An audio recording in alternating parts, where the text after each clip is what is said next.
की इस बेहद ही खास पेशकश में आप सभी का स्वागत है। मैं हूं स्वाति रायना। आज हमारी जो होली है वो बेहद ही अलग और बेहद खास होने वाली है, क्योंकि हम ऐसी महिलाओं के साथ आज अपना ये स्पेशल शो रख रहे हैं जो कि अपने अपने फील्ड में महारत हासिल कर चुकी हैं। आज हम खास तौर पर महिलाओं के लिए खास मनी मैनेजमेंट के टिप्स भी देंगे। कौन सी स्कीम, कौन से फंड से मुनाफे का रंग आप महिलाएं अपने पोर्टफोलियो में भर सकती हैं, उस पर भी आज हमारी खास चर्चा रहेगी। निवेश के 7 रंग, वो भी नारी के संग, ये हमारा खास थीम है आज के इस खास कार्यक्रम का। हमारे साथ जो खास एक्सपर्ट्स हैं, हमारी जो मेहमान हैं, उनका परिचय करा देते हैं। लेखिका और समीक्षक मोनिका हलन हमारे साथ हैं। साथ ही हमारे साथ आनंद राठी इंश्योरेंस ब्रोकर्स की whole time director Supriya Rathi हैं और बजाज कैपिटल में वेल्थ की सीईओ कामायनी नागर हमारे साथ हैं। मोनिका, सुप्रिया और कामायनी, आप तीनों का बहुत बहुत स्वागत हम करते हैं अपने बेहद ही खास कार्यक्रम में। जैसा मैंने शुरुआत में बोला, निवेश के रंग नारी के संग। इस बार का जो त्योहार है, एक तो होली का त्योहार और महिला दिवस, दोनों एक ही दिन है। और जो रंग भरने का काम होता है इस संसार में, वो नारी से बखूबी शायद ही कोई जानता हो। वो बहुत ही अच्छे ढंग से, बहुत ही खूबसूरती से हर एक जगह रंग भरना बहुत अच्छे से जानती हैं। इसलिए क्या वो अपने निवेश में भी, अपनी वेल्थ प्लानिंग में भी मुनाफे के रंग कुछ इसी तरह भर सकती हैं? कैसे भर सकती हैं, इस पर हमारी आज खास चर्चा रहने वाली है। मोनिका, सबसे पहले आपसे हम जानना चाहते हैं कि जब हम एक महिला के मनी मैनेजमेंट की बात करते हैं, तो अब तक जितनी भी चर्चाएं होती आई हैं वो इसी के इर्द गिर्द रही है कि अभी भी जो बहुत सारे आर्थिक फैसले हैं, अभी भी महिलाएं खुद नहीं ले पा रही हैं, खुद नहीं लेती हैं। और भी बहुत सारे चैलेंजेस हैं जिसकी वजह से वो कई बार पीछे रह जाती हैं। आपकी नज़र में अभी मौजूदा स्थिति, अगर हम मनी मैनेजमेंट की बात करें, तो महिलाओं की कैसी है? स्वाति, ये नई बात नहीं है कि महिलाएं पीछे रह जाती हैं निवेश में। तो यहाँ पे हम एक बात का फ़र्क करेंगे कि घर के खर्च में बहुत निपुण रहती हैं। तो मेरा ये कहना रहता है कि जब तक तो हज़ारों रुपए में है, तब तक तो नारी, महिलाएं बहुत अच्छी तरह संभाल लेती हैं। पर जब निवेश की बात आती है, जब हज़ार लाखों में बदल जाते हैं और लंबे अवस्था के लिए, लंबे समय के लिए जब निवेश की बात आती है और जब लाखों की बात होती है, तो शायद वो थोड़ा पीछे हट जाती है। एक कॉन्फिडेंस की बात है और एक एनवायरनमेंट की बात है जिसमें वो पली बड़ी है। उसमें शायद यही सुना गया है कि जो ये बहुत इम्पॉर्टेंट डिसीजंस हैं वो आदमी ही लेंगे, आपकी काबिलियत नहीं है ये सब करने की। आप अपने घर का खर्च चलाएं, थोड़ा बहुत सोना खरीदें और उसी में खुश रहें। तो स्वाति, एक ना माहौल बनाया जाता है और मेरा तो मानना है कि महिलाओं को जो फैमिली एसेट्स हैं वो शायद ना देने का एक जो एनवायरनमेंट होता है, शायद उसकी वजह से भी ये होता है कि ना ही पता चले कि फैमिली में कितने एसेट्स हैं, उसका क्या शेयर बनना चाहिए लीगली।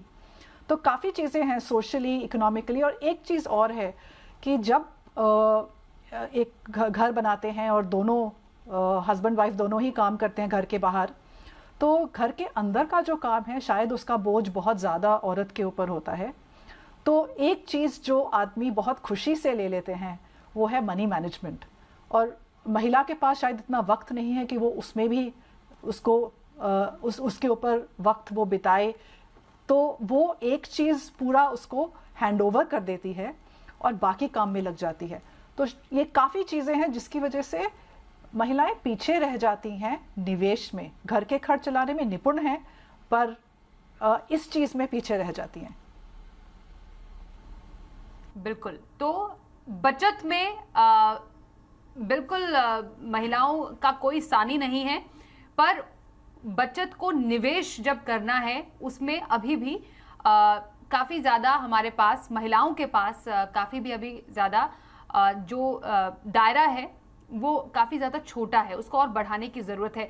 कामायनी, आपसे मैं समझना चाहती हूँ, आप कई महिलाओं से मिलती है, कई महिलाओं की फाइनेंशियल प्लानिंग आपने की होगी, कई महिलाओं के वेल्थ को आपने मैनेज किया होगा। हम हमारे पैनल पे जितनी भी महिलाएं हैं वो अपने अपने, जैसे मैंने शुरुआत में बोला, अपने फील्ड की माहिर हैं, महारथी हैं, और हर एक स्टेट से होते हुए वो गुजरी हैं। आपसे मैं समझना चाहती हूँ कि वेल्थ को लेकर महिलाओं में किस तरीके का डर अभी है, और कहाँ पर सबसे ज्यादा निवेश करना महिलाएं अभी आजकल की स्थिति में ज्यादा बेहतर समझती हैं, और क्या पिछले कुछ समय में, 1-2 साल में, क्योंकि दुनिया में बहुत सी चीजें बदली है पिछले 2 साल में, क्या महिलाओं में भी कुछ बदलाव आया है अपनी मनी मैनेजमेंट को लेकर? जी, शुक्रिया स्वाति। हाँ, बहुत सारी चीजें ऐसी हैं जो पिछले 1-2 सालों में, जिन चीजों में बदलाव बहुत साफ तरीके से दिखाई देता है। अगर मैं मोनिका जी की बात से को आगे ले जाऊं, हाँ, महिलाएं कई हद तक अपने फाइनेंशियल डिसीजन खुद नहीं लेना चाहती हैं। मैंने बहुत सारी महिलाओं से, बहुत सारी नारियों से बात करी है पिछले कुछ सालों में, जहां पर उनकी फाइनेंशियल प्लानिंग करने की कोशिश की है। मगर कई बार ये होता है कि भाई आप हमें सब बता दीजिए, मगर फाइनल डिसीजन मेरे पति ही लेंगे। तो ये बहुत बहुत बार नोटिस में आता है कि भाई फाइनेंशियल डिसीजन जब फाइनली लेने की बात आती है, जब आखिरी पड़ाव तक सारी प्लानिंग पहुंच जाती है, तब ये वो कहती हैं कि भाई हम अपने पति से पूछकर बताएंगे। तो मेरे मेरे हिसाब से ये जो फाइनल डिसीजन ना लेने की बात है, या किसी चीज से घबराना, इस मेरे ख्याल से जो आपका सवाल था वो ये था कि भाई वो किस चीज से सबसे ज्यादा उनको रोकता है। मेरे ख्याल से सबसे ज्यादा वो उस चीज से घबराती है कि भाई अगर मुझसे कोई गलती हो गई या मैंने कोई गलत डिसीजन ले लिया, तो फिर मुझे क्या कुछ सुनना पड़ेगा, या मुझे किस किस को इस चीज का एक्सप्लेनेशन देना पड़ेगा। मेरे ख्याल से सबसे बड़ा हिंड्रेंस उनके लिए यही आता है। सबसे ज्यादा जिस चीज से वो घबराती हैं वो यही है कि भाई कहीं मुझसे गलती ना हो जाए। मगर चाहे वो महिला हो चाहे वो मर्द हो, गलती सबसे हो सकती है। और हमें किसी भी चीज से बिना डरे, और जो हमें सूट करता है, जिस तरीके का प्लान हमें सूट करता है, सबकी जरूरतें अलग अलग होती हैं, सबके गोल्स अलग होते हैं। हम किस तरीके का वेल्थ क्रिएशन चाहते हैं, हमें किस चीज के लिए प्लान करना है, चाहे वो बच्चों की पढ़ाई हो, खुद के लिए हो, शादियां हो, कुछ भी, किसी भी चीज के लिए जो हमारे गोल हैं, जब तक हमारा वो गोल क्लियर है और हमें पता है कि हमें उसके लिए सेव करना है, तो हमें बहुत क्लियर रहना चाहिए कि भाई हम क्या करना चाहते हैं और किस चीज में इन्वेस्ट करना चाहते हैं। कामायनी, आपने बहुत ही इंपॉर्टेंट बात यहाँ पर कही है कि गोल मैनेजमेंट, गोल प्लानिंग बेहद ज्यादा जरूरी है, ना सिर्फ महिलाओं के लिए, किसी के लिए भी बेहद जरूरी है। अब इसमें एक बहुत ही महत्वपूर्ण जो पहलू है वो इंश्योरेंस का आता है। सुप्रिया, मैं आपसे जानना चाहती हूँ, वैसे भी भारत में जो इंश्योरेंस का दायरा है वो उतना ज़्यादा अच्छा नहीं है, उसमें भी महिलाओं की भागीदारी कितनी है, या अगर समझना चाहें तो क्या अभी भी जो महिलाएं हैं हेल्थ इंश्योरेंस को लेकर, लाइफ इंश्योरेंस को लेकर उनका जो नंबर है उसमें इजाफा हुआ है? क्या वाकई अब बढ़ चढ़कर महिलाएं अपने हेल्थ को लेकर जागरूक हुई हैं कि हाँ, हमें आगे आने वाले किसी भी स्थिति से निपटने के लिए एक अच्छा हेल्थ इंश्योरेंस लेना चाहिए, अच्छा लाइफ इंश्योरेंस लेना चाहिए? क्या कहते हैं आंकड़े? बहुत ही रेलेवेंट सवाल किया आपने स्वाति। एक्चुअली पिछले 2 साल में हमने देखा है कि हेल्थ इंश्योरेंस की अवेयरनेस काफी बढ़ गई है, महिलाओं में भी और आदमियों में भी, क्योंकि पैंडेमिक से सब जो गुजरे, बहुत ज्यादा मेडिकल इन्फ्लेशन थी, बहुत ज्यादा लोगों को फाइनेंशियल वे से परेशानी हुई जिनके पास हेल्थ इंश्योरेंस नहीं थी। पूरी इंडिया में अगर आप देखें तो हार्डली 37% कवरेज है हेल्थ इंश्योरेंस में। और उसमें अगर आप महिलाओं का, एक्चुअली ऑफिशियल डेटा नहीं है लेकिन काफी सर्वेज बताते हैं कि हार्डली 35 से 45% के बीच महिलाएं कवर्ड हैं। तो बहुत ही कम महिलाओं को हेल्थ इंश्योरेंस के तहत थोड़ी फाइनेंशियल प्रोटेक्शन मिलती है।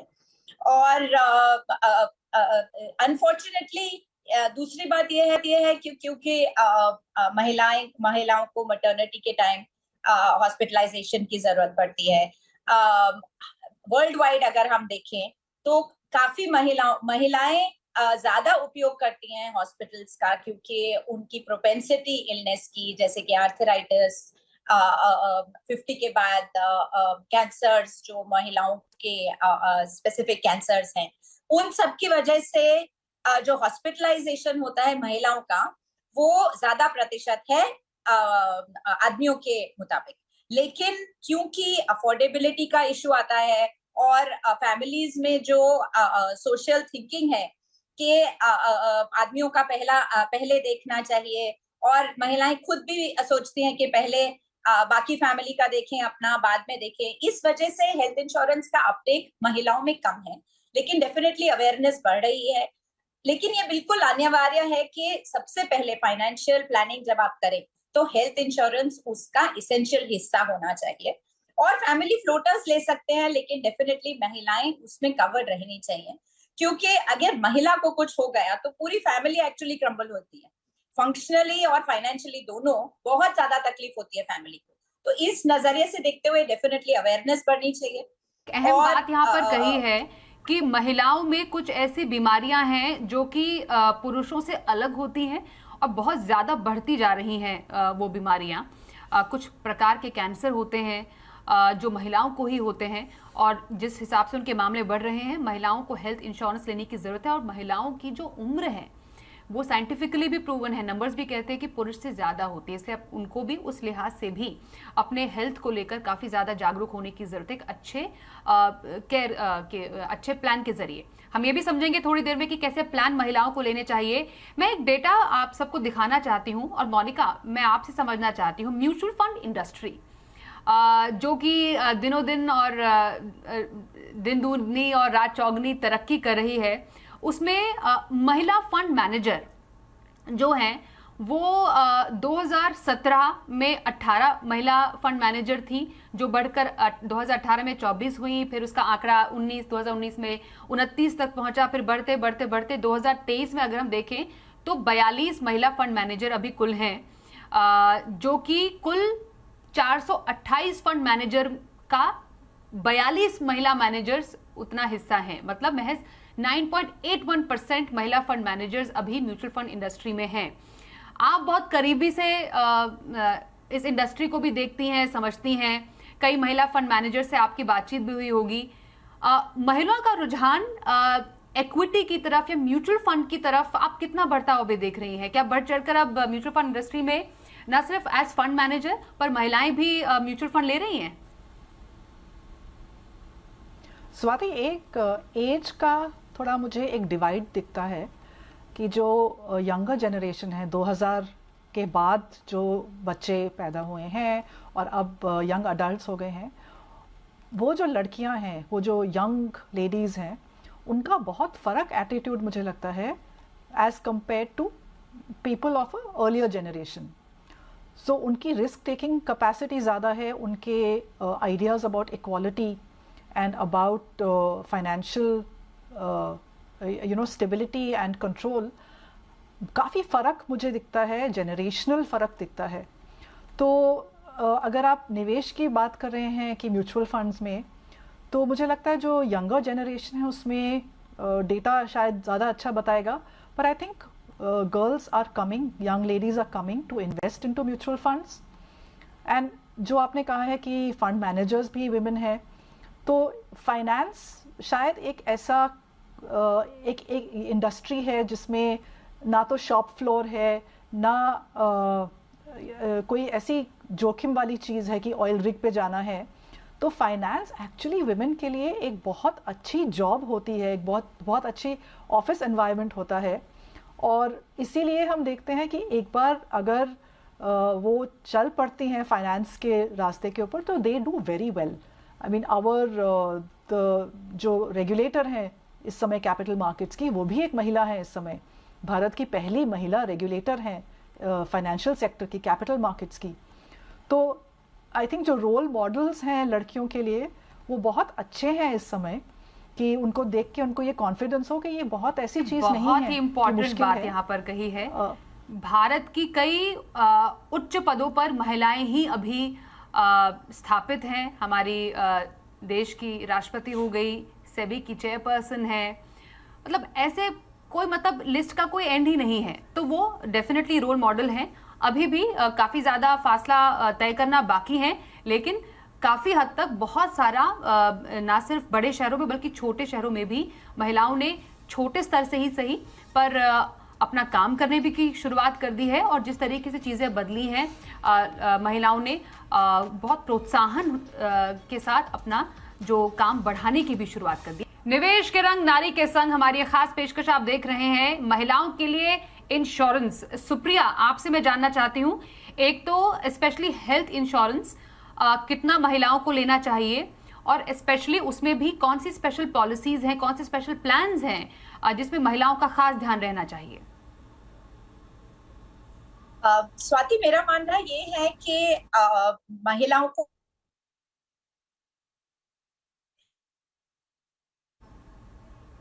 सुप्रिया के पास मैं थोड़ी देर में आती हूँ। समझना बेहद जरूरी है। मैं कामायनी आपसे ये जानना चाहती हूँ कि अगर एक महिला को अपना एक पोर्टफोलियो बनाना है, किस टाइप के फंड्स, किस टाइप की स्कीम्स, थोड़ा फिक्स्ड इनकम, क्योंकि जैसा हमने शुरुआत में बोला महिलाएं ज्यादा मतलब कम जोखिम वाले प्रोडक्ट्स में निवेश करना ज्यादा पसंद करती हैं, तो एक अच्छा पोर्टफोलियो मिक्स एक महिला इन्वेस्टर के लिए कैसा हो? एक अच्छा पोर्टफोलियो मिक्स किसी के लिए भी अच्छा तब होगा जब उसमें उनको जो हर तरीके के प्रोडक्ट का फ्लेवर मिले। जैसा आपने बहुत सही कहा स्वाति के फिक्स्ड इनकम है, म्यूचुअल फंड है, इंश्योरेंस है, अलग अलग तरीके के प्रोडक्ट्स आज अवेलेबल है मार्केट में। और इन सबको देखते हुए हर प्रोडक्ट का थोड़ा थोड़ा मिक्स बना के हमें अच्छा सा पोर्टफोलियो तैयार करना चाहिए। थोड़ा सा मैं एज का भी फैक्टर रखूंगी कि एज के डिपेंडिंग, उनके रिस्क टेकिंग एबिलिटी के डिपेंडिंग एक पोर्टफोलियो बनना चाहिए जिसमें डेट भी हो, मतलब फिक्स्ड इनकम थोड़ा सा कम जोखिम वाला हो, इक्विटी हो जो कि उन्हें अच्छा ग्रोथ दे सके। और जैसे कि आप कह रही थी, हेल्थ इंश्योरेंस, टर्म इंश्योरेंस, दोनों का भी थोड़ा सा फ्लेवर होना चाहिए। एक बैलेंस पोर्टफोलियो बनना चाहिए जिसमें ये सब प्रोडक्ट उनको मिले, और जैसे कि मैंने पहले कहा था, उनके गोल के हिसाब से उन्हें ग्रोथ मिले हर प्रोडक्ट पे। तो उस हिसाब से अलग अलग एसेट एलोकेशन के प्रोडक्ट बनने चाहिए। और सुप्रिया, आपसे जानना चाहेंगे कैसे प्लान्स और कैसे स्पेशली पॉलिसीज महिलाओं को ध्यान में रखते हुए हेल्थ के हिसाब से और जिस तरीके से कंडीशंस बदल रहे हैं, हेल्थ कंडीशंस, उन पर ध्यान देना चाहिए महिलाओं को? स्वाति, मेरा मानना ये है कि हेल्थ इंश्योरेंस सबके पास होना चाहिए जो बेसिक हॉस्पिटलाइजेशन के लिए कवर बनते हैं। तो मेट्रोज में कम से कम 5 लाख का सम इंश्योर्ड लेके बेसिक मेडिक्लेम प्लान होना चाहिए। काफी महिलाओं को ये कवरेज मिलती है अपनी कंपनीज की तरफ से, लेकिन जैसे वो कंपनी छोड़ती हैं तो वो बेनिफिट लैप्स हो जाता है। इसलिए पर्सनली अपने फैमिली में ये प्लान हमेशा रखना चाहिए। करीब 5 लाख का इंश्योरेंस होना चाहिए मेट्रोज में, और 3 से 5 लाख का कम से कम होना चाहिए अगर आप नॉन मेट्रोज में रहते हैं, क्योंकि हॉस्पिटलाइजेशन कॉस्ट मिनिमम उतना ही रहता है और वो मेरा मानना है कि बैलेंस्ड है। उसके ऊपर आपको डेफिनेटली क्रिटिकल इलनेस के भी कवर्स लेने चाहिए, जैसे आपने कहा कि विमेन स्पेसिफिक डिजीजेस के अगेंस्ट, जैसे कि सर्वाइकल कैंसर्स है, ब्रेस्ट कैंसर्स है, और जो विमेन रिलेटेड कैंसर्स हैं, और बाकी सारी इलनेसेस जो एज रिलेटेड हो सकती हैं। बहुत इंपॉर्टेंट है मैटरनिटी कवर्स होने चाहिए जो कि न्यूबॉर्न को भी कवर करें। उसके अलावा तो ये सब कवर तो एक्चुअली आपको बेसिक हेल्थ प्लान में ही होना चाहिए, जहां मैटरनिटी का कवर हो, और प्री एग्जिस्टिंग जितने जल्दी आप लेंगे उतने जल्दी आपका 3 साल का प्री एग्जिस्टिंग कवर माफ किया जाएगा। तो जल्दी से जल्दी जितने भी कम एज में ये प्लान शुरू होने चाहिए। तो कुछ खास प्लान जिसका ध्यान रखना है महिलाओं को। मोनिका, अंत में आपसे जानना चाहेंगे, पोर्टफोलियो में कैसी स्कीम्स, क्योंकि फिक्स्ड इनकम स्कीम्स भी हैं, हम इक्विटी डेट में भी पैसे डालते हैं, जैसा कमायनी ने भी बताया कि एसेट एलोकेशन का ध्यान रखें। तो एक पोर्टफोलियो को बनाने के लिए फिलहाल कोई एक नई महिला निवेशक है, कैसे शुरुआत करें? महिला निवेशक को पहले तो समझना पड़ेगा कि प्रोडक्ट्स क्या हैं, और मेरा मानना ये है कि आपको अगर प्रोडक्ट समझ नहीं आता है तो उसमें निवेश ना करें। तो अगर आपको सोना समझ आता है तो सोने में निवेश करो, फिक्स डिपॉजिट पीपीएफ समझ आता है तो उसी से शुरू करो। और बहुत अच्छा एक निवेश का जरिया है म्यूचुअल फंड्स, पर मेरा ये मानना है कि बिना जाने माने उसमें नहीं निवेश करना चाहिए। और जहाँ तक लॉन्ग टर्म इन्वेस्टिंग के लिए एक बहुत सिंपल प्रोडक्ट होता है जिसको इंडेक्स फंड कहते हैं। निफ्टी 50 के ऊपर होता है, सेंसेक्स के ऊपर होता है। वो लॉन्ग टर्म 7 to 10 ईयर्स का अगर आप अपना होराइजन लेके चलें तो उसमें फंड मैनेजर रिस्क नहीं होता है, उसके एक्सपेंसेस कम होते हैं। और जैसे इकोनॉमी ग्रो होती है, जैसे भारत का अनुमान है 7%, तो 7% जीडीपी, 5% इन्फ्लेशन, उसका जोड़ मिला के फिर इक्विटी प्रीमियम लगा के तो 14-15% पर एनम का ग्रोथ लॉन्ग टर्म में पर एनम मिलता है। और बहुत आसान तरीका होता है किसी के लिए भी, और जो नहीं जान सकता है डायरेक्ट इक्विटी करना या मैनेज्ड फंड्स चूज करना, उसके लिए बहुत सिंपल सोल्यूशन है स्वाति कि इसी चीज से शुरू करें। उसको पहले समझें, जब ये समझ आए फिर आप मैनेज्ड फंड्स में शुरू करें अगर आप चाहते हैं तो, पर बिना समझे प्लीज कोई प्रोडक्ट ना खरीदें।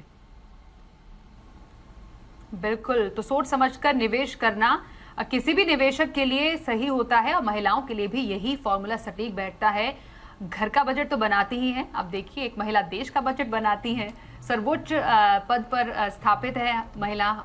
तो हमारे साथ जो खास महिलाएं मौजूद हैं, उन्होंने भी हमको सिखाया है कि कैसे अलग अलग फील्ड्स में महारत आप हासिल कर सकती हैं।